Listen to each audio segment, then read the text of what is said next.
Hello, our audience. I am Avantika Agrawal. Today I am inviting Garima Rai. So, Garima, please come. So, completed her MTech from University of Hyderabad. Now she is doing job. So, she will introduce about herself. Okay, Garima, introduce yourself. Hello मेरा नाम गरिमा राय है। मैंने BTech किया हुआ है biotechnology में, जो कि प्राइवेट इंस्टीट्यूट से किया, जो एफिलिएटेड था doctor APJ Abdul Kalam technical university से। Then after I qualified GATE 2019। उसके बाद मैंने बायो इन्फॉर्मेटिक्स किया एमटेक में यूनिवर्सिटी ऑफ हैदराबाद से, और अभी मैं जॉब कर रही हूँ। तो मेरी जो जॉब है वो डेटा एनालिस्ट की है, तो अभी सब सही है।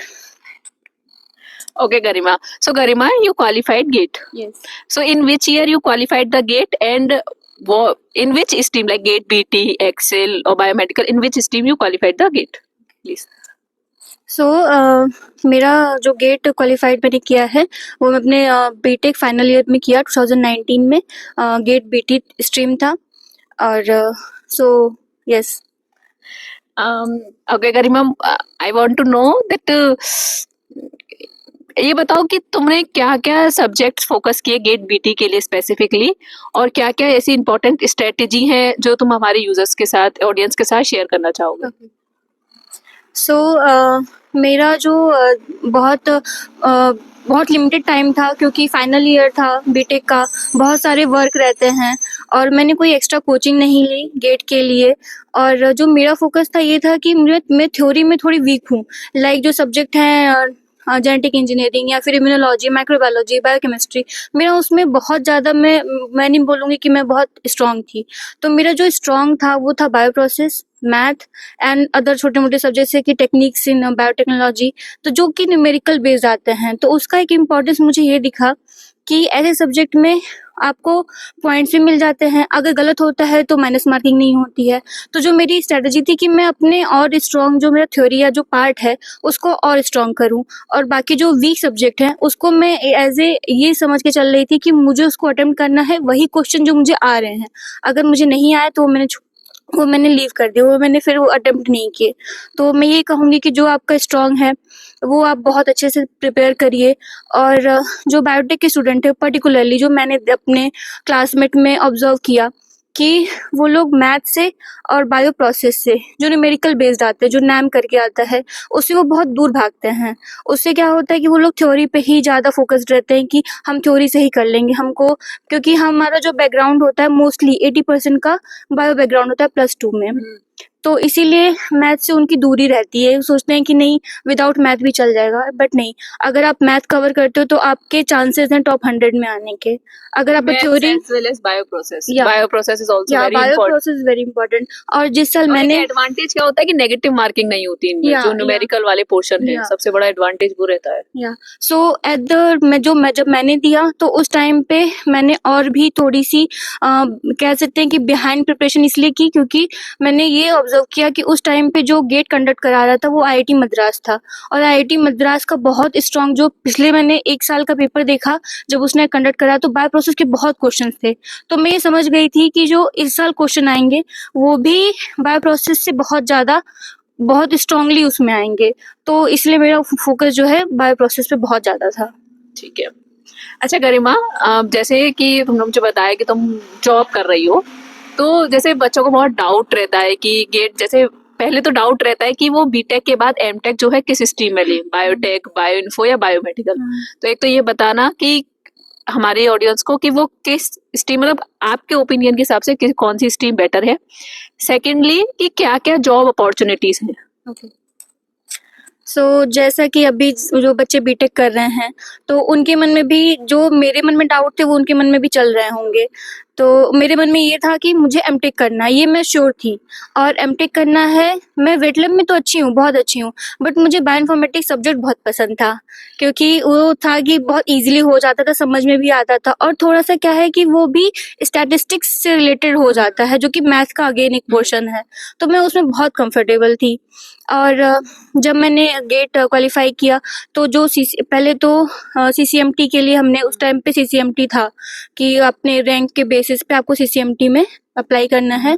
और कुछ उस टाइम पे आई थिंक 30 अराउंड कॉलेजेस थे, और बायो इन्फॉर्मेटिक्स में मुझे बहुत कम ऑप्शन मिले। आई थिंक 2 ऑप्शन थे बायो इन्फॉर्मेटिक्स के, एक ये कॉलेज था, एक मुझे अभी याद नहीं आ रहा है। तो मैंने जो है चूज़ किया यूनिवर्सिटी ऑफ हैदराबाद को, क्योंकि मैं चाह रही थी कि मैं बायो इन्फॉर्मेटिक्स से ही करूँ एमटेक।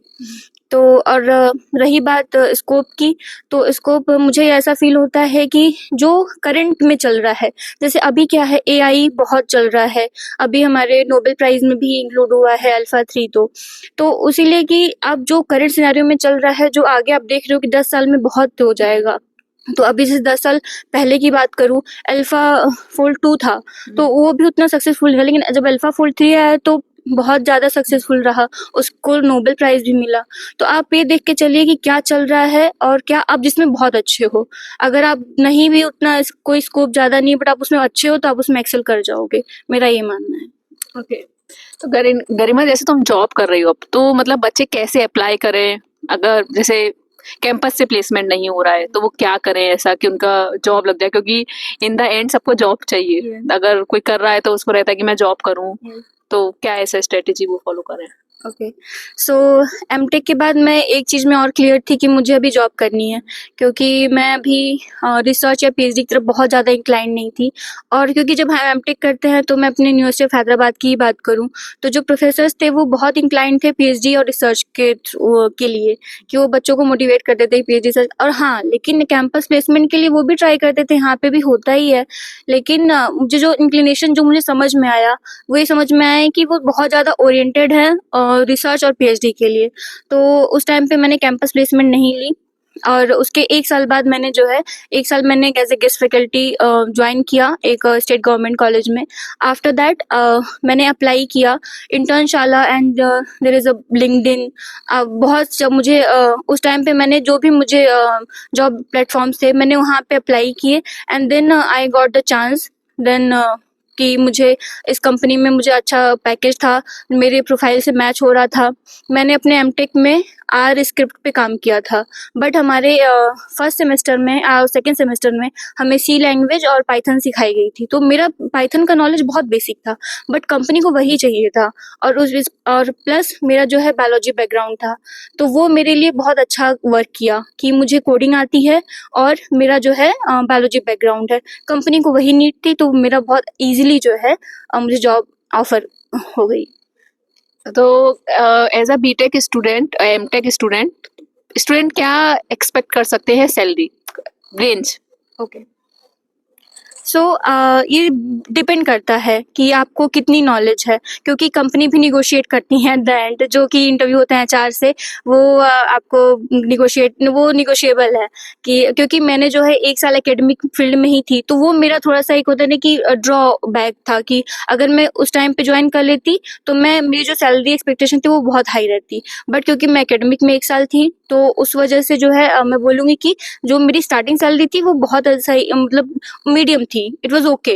बट मैं बाकी स्टूडेंट से कहती हूँ, जो मेरे बाकी फ्रेंड्स थे जिन्होंने आफ्टर एमटेक तुरंत ज्वाइन कर लिया, वो अभी भी अच्छी सैलरी पे हैं, और तो 5 to 8 लाख वो एक्सपेक्ट कर सकते हैं अगर उनके पास नॉलेज अच्छी है कोडिंग की।